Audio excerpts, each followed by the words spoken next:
Nai-stress o pagod ka na ba? Gusto ko lang ipaalala sa'yo na kahit gaano ka ka-stress ngayon, wag na wag kang sumuko sa mga pangarap mo.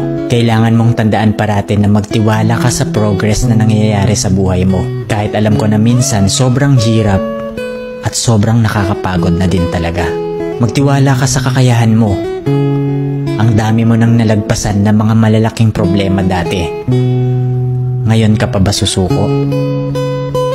Patuloy ka lang na lumaban.